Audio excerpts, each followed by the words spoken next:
C'est parti pour la petite finale entre les ennemis éternels, les rivaux éternels, Olympiakos, Panathinaikos, pour une troisième place en jeu. En tout cas, c'est pas cette attaque-là qui va nous faire dire qu'ils ont envie de jouer, les mecs. Hein. Oh la vache. Ouais, il est passé Van Fournier. Ouais, et le Panathinaikos, ils sont venus pour marcher. Ni cette défense. Peut-être on va compter sur Mathias Le Sort qui rentre pour mettre un peu de... Je peux vous dire que Mathias, lui, voudra jouer à fond. Hein. Les 2 points pour Konstantinos Mitoglou. Dès qu'il y a un bon français, il le fait jouer.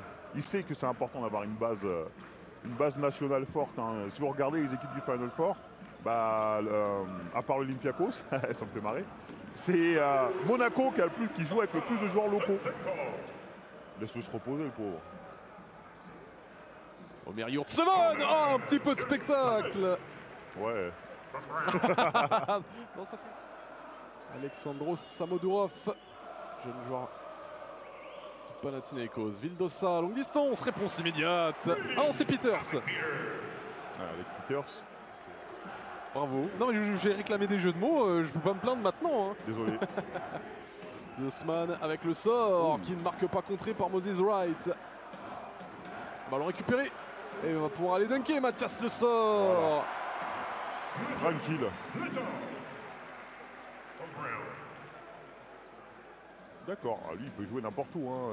Un peu plus haut que Kaona, ce serait de très très belles recrues en tout cas. Hein, s'il récupère Williams Goss et Moses Wright pour le Zalgiris.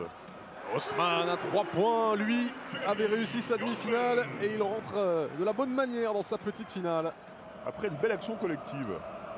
Bon là on va avoir des matchs à 100 points là, on voit les scoring. On le allait où? Bon, Moses Wright envoyé en l'air par Yiannoulis Larenzakis. Il y a beaucoup de joueurs extérieurs hein, et des joueurs qui ont besoin du ballon pour briller. Mathias Le Sort trouvé à l'intérieur. C'est peut-être pour ça aussi qu'en demi-finale, on a vu un déséquilibre avec très peu de jeux intérieurs. On va rappeler par Ergin Ataman pour aider un petit peu. Ce gros tir de Sacha Vezenkov. Les supporters de l'Olympiakos qui doivent se dire pourquoi il n'a pas fait ça hier. Bien sûr, Lorenzo Brown qui est né à Madrid, hein, Lorenzo, c'est pour ça qu'il a ce prénom. Lorenzo Maron. C'est avec Peters, le 2+1.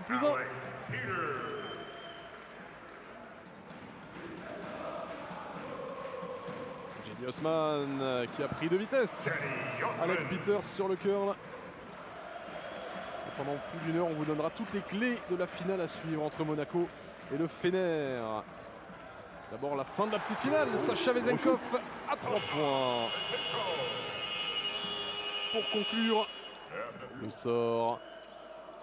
À l'opposé, voyons Mathias. Joli, ça circule jusqu'à Jerian Grant, qui ajuste lui aussi derrière l'arc. Le nom d'Alec Peters, scandé par les supporters de l'Olympiakos. C'est vrai que c'est quand même un garçon exemplaire, Ali, hein, cette saison qu'il fait. Waouh. Oui, non, mais Alec Peters, c'est simple. Et il court des fois, Lorenzo Brown en contre-attaque. Il nous a fait une passe dans le dos, Mathias Le Sort. Je lui ai dit que c'était un meneur, Mathias Le Sort. Kalaitzakis. Ce n'est pas que Mathias ressort, haha. Oh, et le alley-oop pour Omer Yurtseven. Oh, il a dégagé Moses Wright. Sur une chaise en train de travailler sur son shoot, a levé son ballon. Kalaitzakis qui attaque et ça tombe dedans. Et il se rapproche le Pana. L'an dernier. Joli système en sortie de pas temps mort mais challenge. Ça va vraiment lui donner des idées cette histoire. Hein. Oui, perdu les 2 premiers matchs à la maison et ils avaient quand même remporté, ils avaient été en gagné 2 sur le parquet du Pirée avant de remporter le match 5. À 3 points, Panayotis Kalaitzakis, le Pana refuse d'abdiquer. Je vois bien Seibenli faire une faute moi. Oh, ouais. Ah bah voilà, le ballon perdu. Lorenzo Brown il a rejoué pour l'Olympiakos tout le match. Fin de cette petite finale. Victoire de l'Olympiakos qui prend donc la 3e place, 97 à 93. Ça aura été serré sur la fin, mais l'Olympiakos aura été plus sérieux sur ces 40 minutes.